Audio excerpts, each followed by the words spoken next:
Hello dear students, मैं दीपक कुशवाहा अपने YouTube channel maths world में आप सभी का स्वागत करता हूं। बच्चों, आज हम सरल रेखा चैप्टर के पार्ट 5 की शुरुआत करने जा रहे हैं। इसके पहले वाले पार्ट 4 में हमने आपको बताया था कि तिरछी रेखाएं क्या होती हैं, न्यूनतम दूरी की रेखा क्या होती है और विषम तली रेखाएं क्या होती हैं। इन सब के बारे में हमने आपको बताया हुआ था पार्ट 4 में। अगर आपने इस पार्ट 4 को नहीं देखा हुआ है तो इसका लिंक डिस्क्रिप्शन में है। इस पार्ट 5 को देखने से पहले पार्ट 4 को आप जरूर देखें। आज हम शुरुआत करने जा रहे हैं एक और बहुत ही महत्वपूर्ण हेडिंग की, जो कि आपके एग्ज़ाम के व्यू से बहुत ही इम्पोर्टेंट है। ये जो हेडिंग है, इससे ये निश्चित रहता है कि 5 नंबर में एक प्रश्न आपसे पूछा जाता है। हेडिंग है तिरछी रेखाओं के मध्य न्यूनतम दूरी की लंबाई तथा समीकरण ज्ञात करना। हमने आपको पिछले वाले वीडियो में बताया था कि तिरछी रेखाएं क्या होती हैं और न्यूनतम दूरी की रेखा क्या होती है। अब हमसे कहा जा रहा है कि जो तिरछी रेखाएं हैं उनके मध्य की न्यूनतम दूरी की लंबाई और समीकरण, ये दोनों कैसे ज्ञात किए जाते हैं। तो बहुत ही महत्वपूर्ण हेडिंग है, सभी बच्चे बिल्कुल ध्यान से वीडियो के लास्ट तक बने रहेंगे। एक पेन और एक कॉपी बच्चों ले लीजिएगा। सबसे पहले हम मान लेते हैं कि ए बी और सी डी कोई दो विषमतली रेखाएं हैं और उनके हम समीकरण मान लेते हैं। लिख लीजिए, माना ए बी और सी डी दो विषमतलीय रेखाएं हैं। विषमतली रेखाओं को ही हम तिरछी रेखाएं भी कहते हैं, बताया था हमने पिछले वीडियो में। जिनके समीकरण हैं, हमने दो समीकरण मान लिया बच्चों। समीकरण है, पहला समीकरण मान लिया कि x माइनस एक्स वन बटा में l, y minus y one बटा में एम वन और z माइनस जेड वन बटा में एन वन। ये पहली रेखा मान ली। इसी तरीके से दूसरी रेखा हो जाएगी x माइनस एक्स टू बटे m two l two, y minus y two बटे m two, z minus z two बटे एन टू। ये बच्चों मान लिया कि दो तिरछी रेखाएं ए बी और सी डी, इनके समीकरण इस तरीके से दिए गए हैं। बहुत ही आसान है। हमने मान लिया कि जो ए बी रेखा है, ए बी रेखा है, यहाँ पर एक मतलब ए बी रेखा जो है वो बिंदु x one y one z one से होकर के जाती है, और जो सी डी रेखा है वो S x two y two z two से होकर के जाती है। और हमने आपको बताया था कि जो पी क्यू है ये दोनों रेखाओं पर लंबवत है। तो बच्चों लिख लीजिए, ए बी रेखा बिंदु ए बी रेखा बिंदु R x one y one z one और सी डी रेखा, माना करके लिख लीजिए, माना ए बी रेखा बिंदु इससे और सी डी रेखा बिंदु S x two y two z two से होकर जाती है। ठीक है बच्चों, यहाँ तक आपको समझ में आया होगा। पी क्यू की भी थोड़ी तारीफ कर लेते हैं। लिख लीजिए, पी क्यू रेखा न्यूनतम दूरी की रेखा है। न्यूनतम दूरी की रेखा का मतलब लाइन ऑफ शॉर्टेस्ट डिस्टेंस। इसको लिख लीजिए ब्रैकेट में, लाइन ऑफ शॉर्टेस्ट डिस्टेंस। इसको बच्चों हम लोग शॉर्ट फॉर्म में हमेशा एस डी के नाम से कहेंगे, एस डी के नाम से डिनोट करेंगे। ठीक है, एस टी। जो हमने बच्चों रेखा मानी है, न्यूनतम दूरी की रेखा पी क्यू जो मानी है, हमने मान लिया कि जो पी क्यू रेखा है, माना कि पी क्यू रेखा जो कि दोनों रेखाओं पर,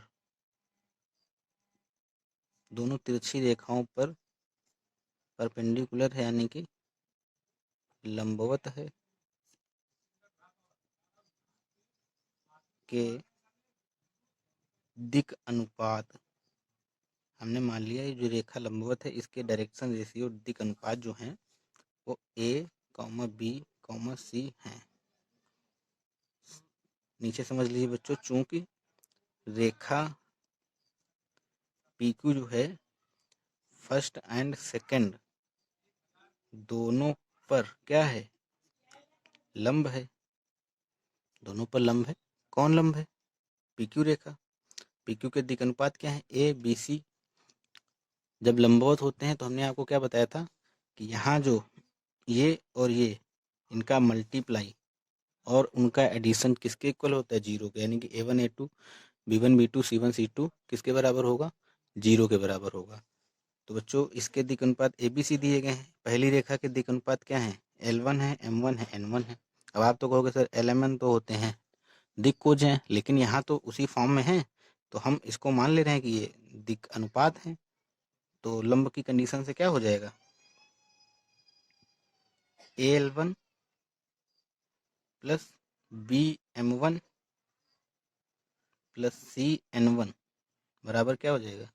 0। Question number first. इसी तरीके से ये जो PQ रेखा है दूसरे पर भी लंब है, दूसरी रेखा पर भी लंब है, तो दिक् अनुपात इसके जो होंगे इससे भी हम लेके चलेंगे इसके साथ में। तो ये क्या हो जाएगा? AL2 plus BM2 plus CN2 बराबर में 0। Equation number second. यहाँ तक बच्चों आपको समझ में आया होगा। वीडियो रोक के एक बार फिर से समझ लीजिए। चलिए हम ही आपको समझा दे रहे हैं। दो तिरछी रेखाएं हैं AB और CD, इनके बीच की हमें न्यूनतम दूरी की लंबाई बतानी है और इनका समीकरण ज्ञात करना है कि क्या होगा। तो हमने मान लिया कि AB और CD दो तिरछी रेखाएं हैं, विषमतली मतलब तिरछी रेखाएं हैं, जिनके समीकरण x माइनस x1 बटे L1, y माइनस y1 बटे M1, z माइनस z1 बटे N1, और दूसरी रेखा जो उसके समीकरण x माइनस x2 बटे L2, y माइनस y2 बटे M2, z माइनस z2 बटे N2। इक्वेशन नंबर सेकंड मान लिया। हमने बच्चों माना कि जो AB रेखा है वो बिंदु R से होकर के जाती है और जो CD रेखा है वो बिंदु S से होकर के जाती है। जो R के कोऑर्डिनेट है वो x1 y1 z1 है और S के कोऑर्डिनेट x2 y2 z2 है। तो यही हमने लिख लिया कि रेखा AB बिंदु R x1 y1 z1 तथा CD रेखा S x2 y2 z2 से होकर के जाती है। PQ रेखा न्यूनतम दूरी की रेखा है। हमने पिछले वीडियो में बताया था कि न्यूनतम दूरी की रेखा कैसे होती है। इसको हम इंग्लिश में लाइन ऑफ शॉर्टेस्ट डिस्टेंस भी कहते हैं और शॉर्ट फॉर्म में SD कहते हैं।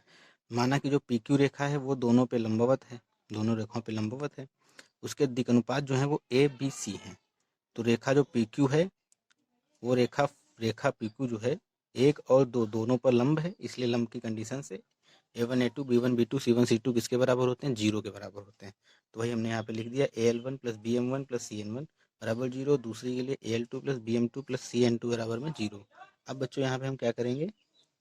इसमें हम वज्र गुणनखंड विधि का यूज करके, ध्यान सुनिएगा बच्चों, फर्स्ट और सेकंड में वज्र गुणनखंड विधि का यूज करके हम A, B और C की वैल्यू फाइंड करेंगे। A, B, C की जब वैल्यू हमें मिल जाएंगी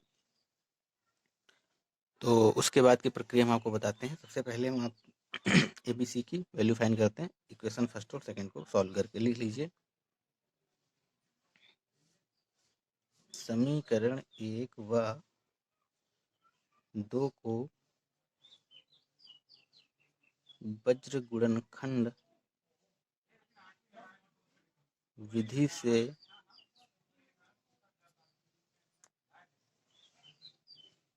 हल करने पर, तो बच्चों क्या हमने बताया था कैसे सॉल्व करते हैं? A, B, C उनको हम ऊपर लिख लेते हैं अंश में और एक नीचे बड़ा सा बटा लगा लेते हैं। अंश में लिख लेंगे B, फिर अंश में लिख लेंगे C, नीचे बड़ा सा बटा, फिर M1 के कोफिशिएंट का N2 के कोफिशिएंट से मल्टीप्लाई, सॉरी B के कोफिशिएंट का C के कोफिशिएंट से मल्टीप्लाई। इसी तरीके से आगे करेंगे तो B के C से करेंगे तो क्या आएगा? M1 N2 minus M2 N1। इस तरीके से B का करेंगे तो N1 L2 माइनस करके करोगे तो ये पहले लिखना, अगर माइनस नहीं लगाते हो यहाँ पे तो पहले ये वाला गुणा करना इसे, ठीक है। मतलब यहाँ एक बार प्लस माइनस फिर प्लस, इस तरीके से होता है। अब आप समझिए ध्यान से, अगर आप यहाँ पे पहले इसके बाद में ये वाले इसका गुणा इधर कराते हैं तो ये प्लस ही रहेगा, अगर इसका गुणा इधर कराते तो माइनस, तो हम इसका गुणा इधर करा दे रहे हैं तो हमें बराबर माइनस लगाने की ज़रूरत नहीं पड़ेगी। N1 L2 और माइनस N2 L1। इसी तरीके से बच्चों C के नीचे क्या हो जाएगा? L1 M2 minus L2 M1। यहाँ तक आप नोट कीजिए। अच्छा बच्चों यहाँ तक नोट कीजिए और एक बात ध्यान से और समझ लीजिए। हमने आपको दिक् कोज्या और दिक् अनुपात में एक संबंध बताया था। वो आपको बताया था कि A/L इस तरीके से बताया था कि A/L बराबर होता है B/M बराबर होता है C/N। और एक हमने और बताया था कि L बराबर A/रूट के अंदर A² + B² + C², और एक ये बताया था। तो इसका हम अभी यूज करेंगे, ठीक है। तो पहले इतना नोट कीजिए, यहाँ तक वीडियो रोक नोट कीजिए बच्चों। बच्चों, अगर आपको वीडियो पसंद आ रहा है तो आप वीडियो को तुरंत पहले लाइक करें और उसके बाद आगे की प्रक्रिया आगे करते। सबसे पहले आप वीडियो को लाइक कीजिए।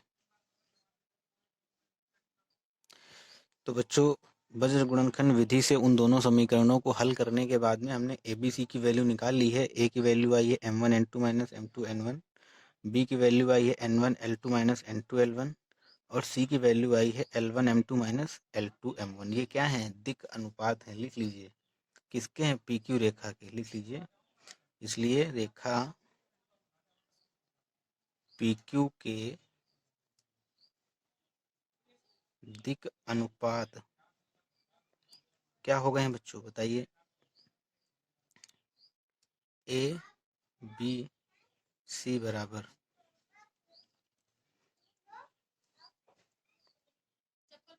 M1N2 - M2N1, N1L2 - L2, N1L2 - N2L1,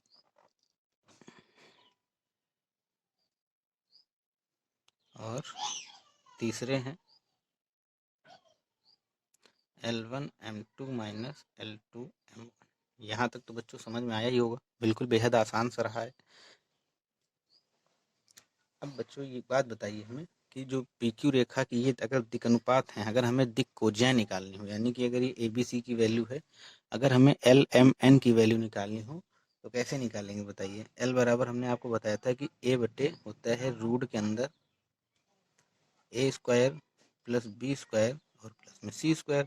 तो A की वैल्यू क्या है? A की वैल्यू है M1N2 - M2N1। बच्चों, एक एक चीज़ को बिल्कुल अच्छे से नोट करते हुए चलिएगा। नीचे रूट के अंदर A² + B² + C², यानी कि इसका स्क्वायर प्लस इसका स्क्वायर प्लस इसका स्क्वायर। तो बच्चों, देखने से देखो ये पता चल रहा है कि ये सारे जो व्यंजक यहाँ पे लिखे हुए हैं, सारे व्यंजक चक्रीय क्रम में हैं।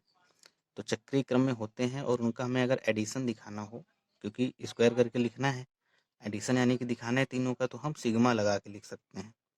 तो हम इतना लंबा बार बार नहीं लिखेंगे, हम सिग्मा लगा के लिखे दे रहे हैं।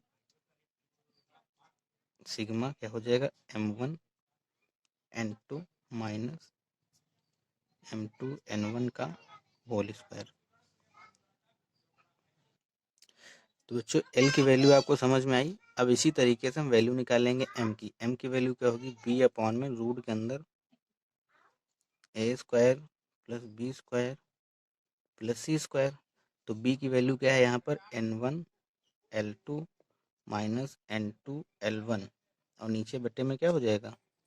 रूट के अंदर सिग्मा M1N2 - M2N1 का होल स्क्वायर। अगर आप सिग्मा ये हटाते हैं, सिग्मा मतलब एडिशन होता है, तो आप इसका स्क्वायर करेंगे प्लस इसका स्क्वायर करेंगे प्लस इसका स्क्वायर, तो शॉर्ट फॉर्म में हमें लिख दिया हुआ है। अब इसी तरीके से बच्चों, n की वैल्यू आप निकाल लीजिए। C/ रूट के अंदर A² + B² प्लस में C²।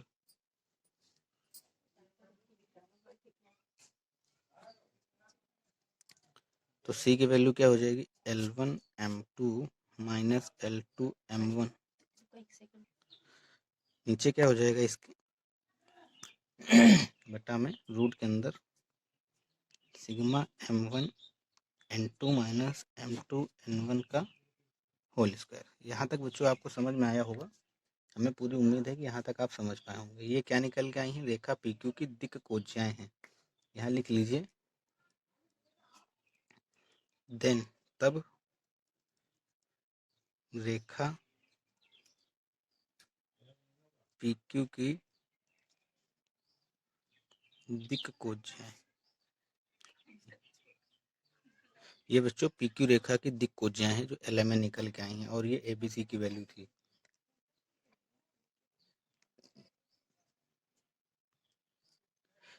इसके आगे बच्चों लिखिए न्यूनतम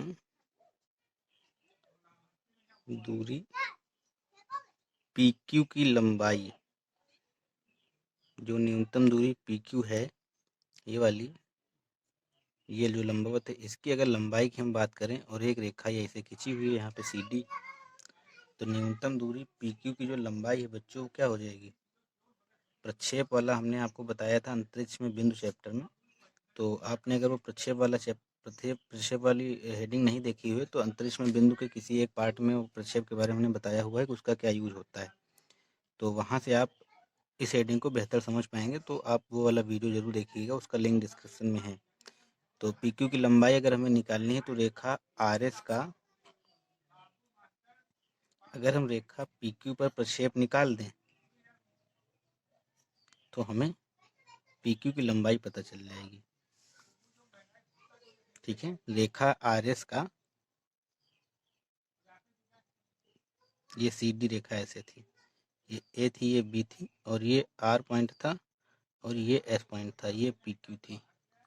रेखा RS का बच्चों अगर हम PQ पर प्रक्षेप निकाल दें तो हमें PQ की लंबाई पता चल जाएगी। तो ये क्या हो जाएगा, यहाँ पे प्रक्षेप की परिभाषा, मतलब प्रक्षेप का जो फार्मूला हमने बताया था आपको, वो x2 माइनस x1 और दिक् कोज्या यानी कि L plus y2 minus y1 M plus z2 minus z1 N, और न्यूनतम दूरी PQ की लंबाई को हम लोग शॉर्ट फॉर्म में ST कहते हैं, शॉर्टेस्ट डिस्टेंस। तो बच्चों जो L की वैल्यू आई है वो L की वैल्यू यहाँ पुट करेंगे, M की वैल्यू पुट करेंगे, N की वैल्यू पुट करेंगे। काफ़ी लेंदी सा होगा, तो हम इसको, अगर यहाँ तक तो बच्चों आपको समझ में आया है, अगर ये लाइन आपको समझ में नहीं आ रही है तो आप इसको रट लीजिए कि जो न्यूनतम दूरी PQ की लंबाई है वो होगी, किसके बराबर होगी, रेखा RS का रेखा PQ पर प्रक्षेप के बराबर होगी। और प्रक्षेप का फार्मूला अंतरिक्ष में बिंदु चैप्टर हमने आपको बताया है, वहाँ से आपको फार्मूला देख लेना है क्या होता है। तो ST बराबर क्या हो जाएगा, x2 माइनस x1,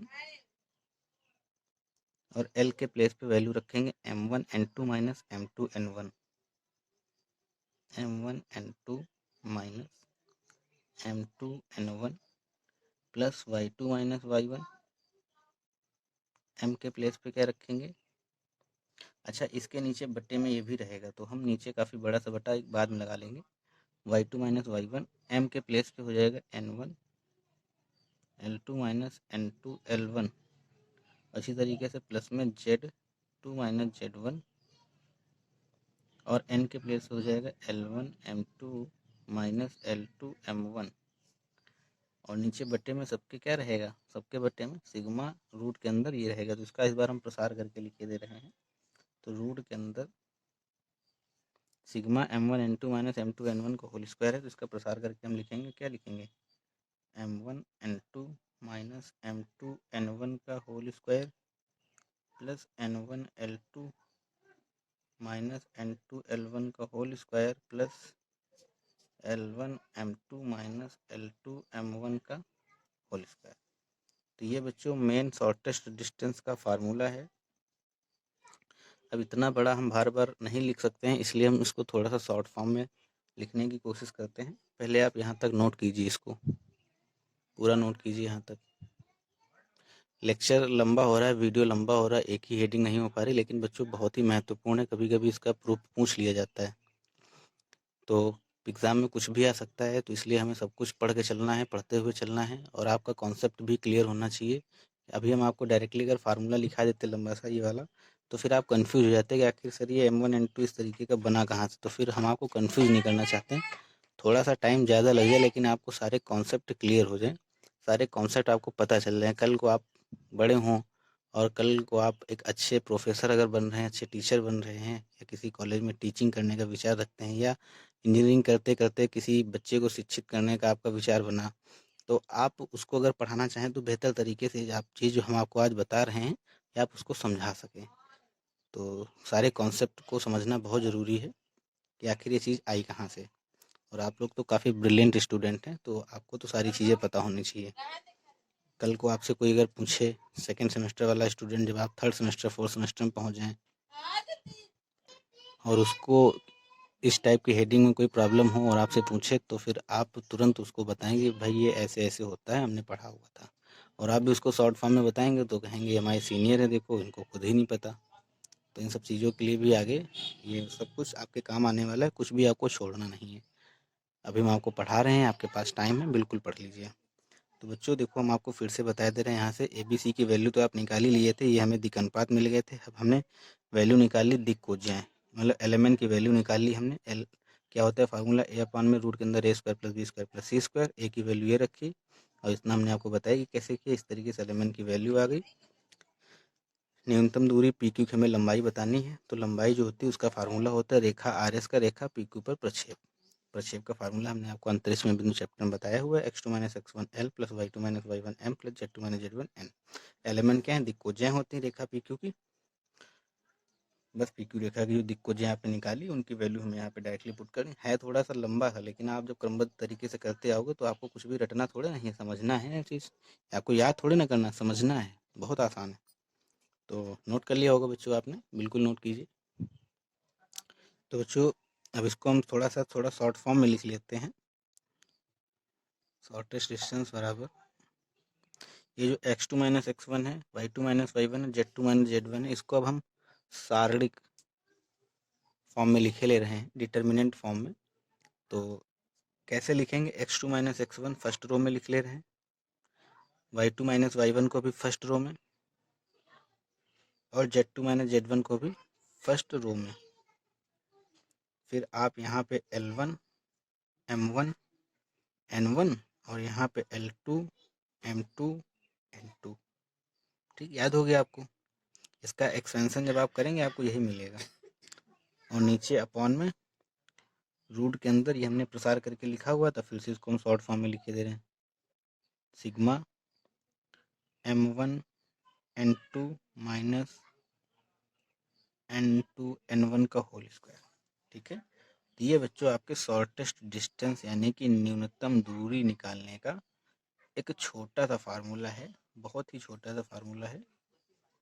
ये आपका फार्मूला है। अब इतना बड़ा तो बार बार लिख नहीं सकते हैं, इसलिए हम इसको थोड़ा सा और छोटा करके लिखे ले रहे हैं कि शॉर्टेस्ट डिस्टेंस बराबर में ऊपर वाली वैल्यू को हमने मान लिया डेल्टा है और नीचे वाली वैल्यू को मान लिया एस है। तो शॉर्टेस्ट डिस्टेंस बराबर डेल्टा बटे एस, जहाँ डेल्टा बराबर ये और एस बराबर में ये मेन फार्मूला है। इसको आप नोट कीजिए, लिख लीजिए यहाँ पे, जो कि रेखा जो कि दो रेखाओं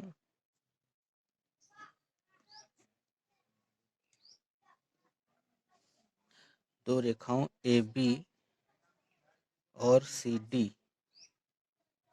के मध्य की न्यूनतम दूरी ज्ञात करने का सूत्र है।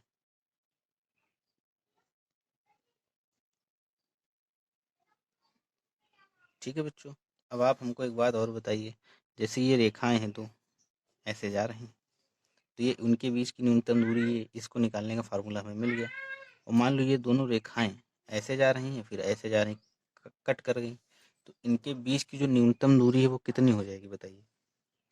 अब देखो एक कट गए तो न्यूनतम दूरी तो जीरो हो जाएगी ना इनके बीच की, तो न्यूनतम दूरी जीरो हो जाएगी। तो आप एक पॉइंट करके लिख लीजिए, नोट, यदि दोनों तिरछी रेखाएं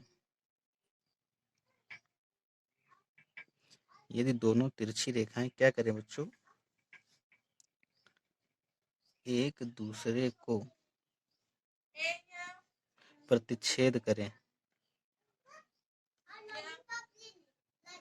यदि दोनों तिरछी रेखाएं एक दूसरे को प्रतिच्छेद करें, कहने का मतलब कुछ इस तरीके से प्रतिच्छेद करें, ये AB है और ये CD है। अगर ये दोनों रेखाएं एक दूसरे को प्रतिच्छेद करें तब न्यूनतम दूरी कितनी हो जाएगी, तब न्यूनतम दूरी यानी कि SD बराबर कितना हो जाएगा, जीरो के। तो एम्प्लाइज दैट जब यहाँ जीरो रखेंगे लाइक दैट समीकरण एक से समीकरण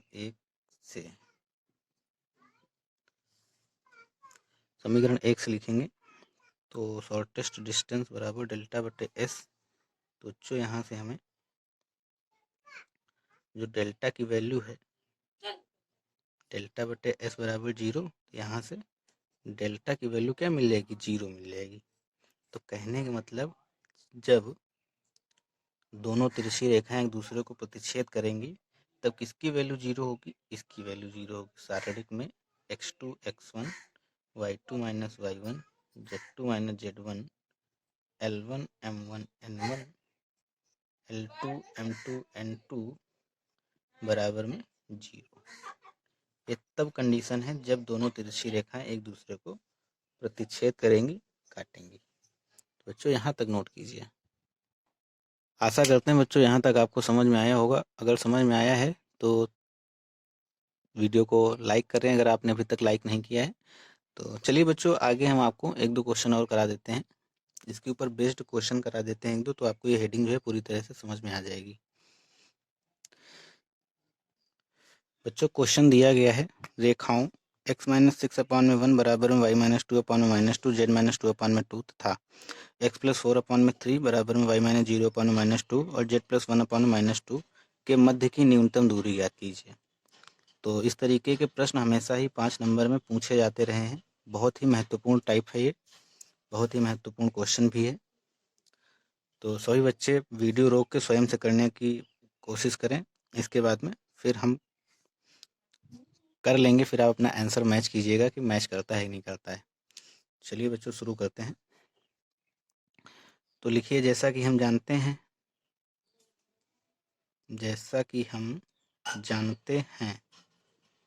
जानते हैं क्या बच्चों की शॉर्टेस्ट डिस्टेंस का जो फार्मूला है न्यूनतम दूरी एस टी बराबर क्या होता है, डेल्टा बटा में रूट एस, जहाँ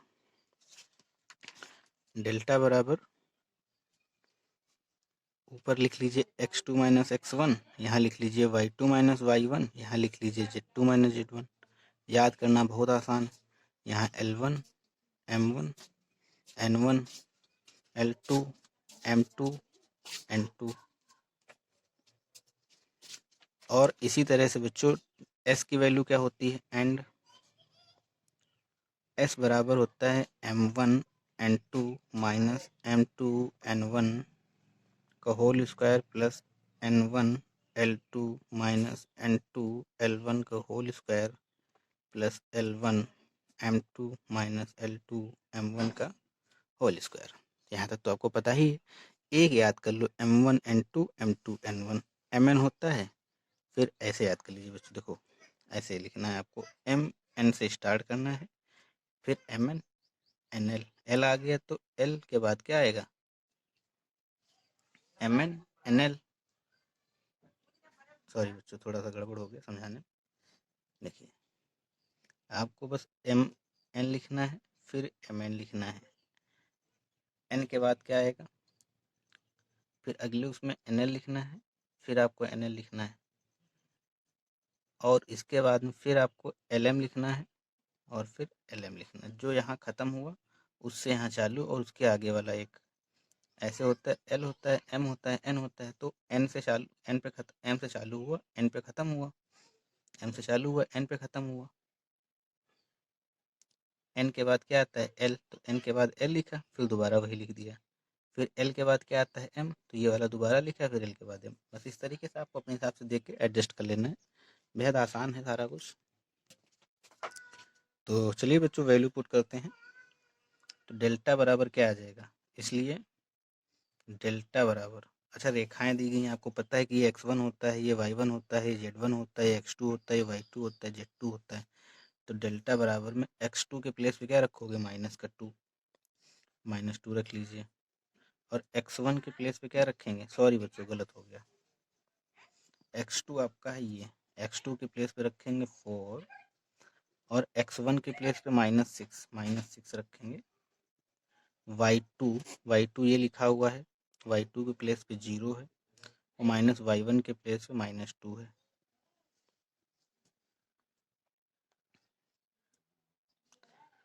Z2 के प्लेस पे क्या हो जाएगा, Z2 के प्लेस पे 1 है और माइनस का -2।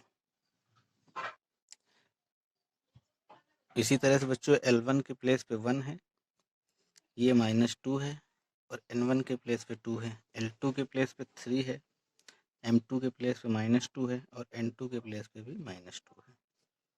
तो ये बच्चों क्या मिल जाएगा हमको, 10 2 3 1 -2 2 3 -2 -2। तो यहाँ तक बच्चों आपको समझ में आया होगा। इसका एक्सपेंशन कर लीजिए, डेल्टा बराबर किसी रो के सापेक्ष कर लेते हैं, मान लो हम पहली रो के सापेक्ष कर ही ले रहे हैं 10। तो बच्चों इसको सॉल्व हमने कर लिया हुआ है एक रो के सापेक्ष, तो कुछ इस तरीके से तो बच्चों वाली चीज़ें आपको आती ही होंगी।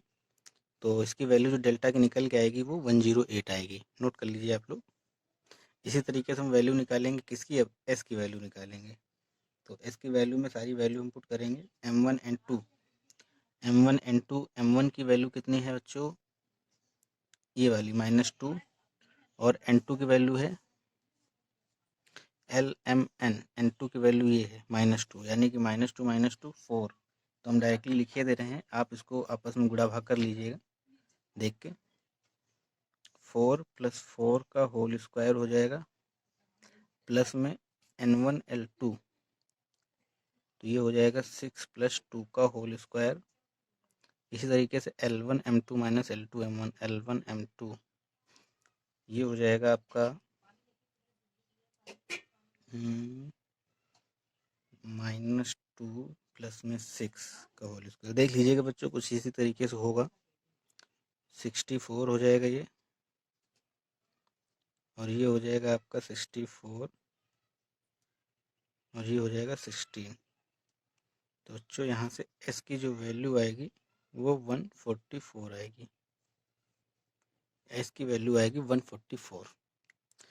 तो बस न्यूनतम दूरी के सूत्र पे आप अप्लाई कीजिए, यही लिखे दे रहे हैं हम।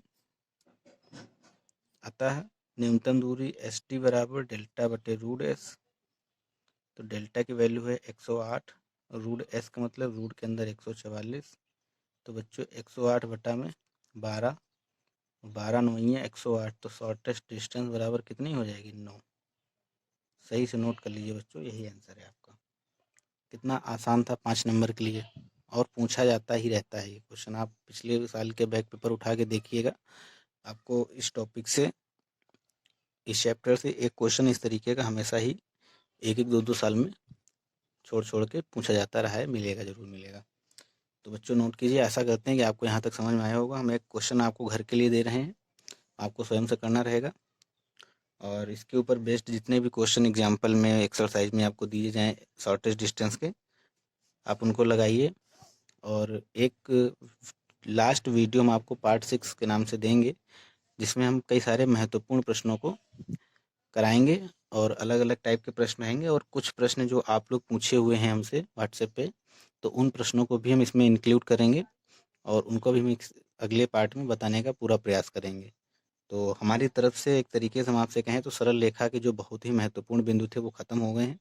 सारी हेडिंग्स हमने आपको करा दी हुई हैं। अब बस आप अपने आप सेल्फ स्टडी करिए, सेल्फ लगाइए इस चैप्टर को। अगर उसमें कोई समस्या आती है तो आप हमसे कभी भी क्वेश्चन पूछ सकते हैं व्हाट्सएप पर, मेल कर सकते हैं, या आप हमें व्हाट्सएप पे भेज सकते हैं। तो चलिए बच्चों, एक क्वेश्चन हम आपको घर के लिए दे रहे हैं, जिसका आंसर हम सभी बच्चों को हमें भेजना रहेगा। तो बच्चों आपको 2 क्वेश्चन दिखाई दे रहे हैं, जिन्हें आपको घर से करना है, और सभी बच्चे करेंगे। ये नहीं कि देखा छोड़ दिया, स्क्रीनशॉट ले लीजिए और कॉपी में नोट कीजिए इस क्वेश्चन को। उसके बाद सभी बच्चे स्वयं से करने की कोशिश कीजिए, और आंसर बताइए हमको, हम आपको बताएंगे सही किया आपने या गलत किया। क्वेश्चन कह रहे हैं कि रेखाओं x - 3/3 बराबर y - 8/-1 बराबर z - 3/1 और x + 3/-3 बराबर y + 7/2 बराबर z - 6/4 के मध्य की न्यूनतम दूरी ज्ञात कीजिए। पहला क्वेश्चन है। इसी तरीके से दूसरा क्वेश्चन है, x - 1/2 बराबर y - 2/3 z - 3/6 x - 4/5 y - 1/2 और z/4। यहाँ कुछ नहीं तो 0 मान लीजिएगा, के बीच की न्यूनतम दूरी ज्ञात कीजिए। सभी बच्चे हल करके आंसर जो है हमें व्हाट्सएप या मेल पर भेजेंगे। बच्चों, अगर आप इस चैनल पर नए हैं और ये वीडियो आपको अच्छा लगा है तो चैनल को सब्सक्राइब कर लें, और वीडियो अच्छा लगा है तो वीडियो को लाइक करें और अपने सभी दोस्तों में जो कि सेकंड सेमेस्टर के स्टूडेंट हैं, सभी बच्चों में इसको सेंड करें। बहुत बहुत धन्यवाद बच्चों।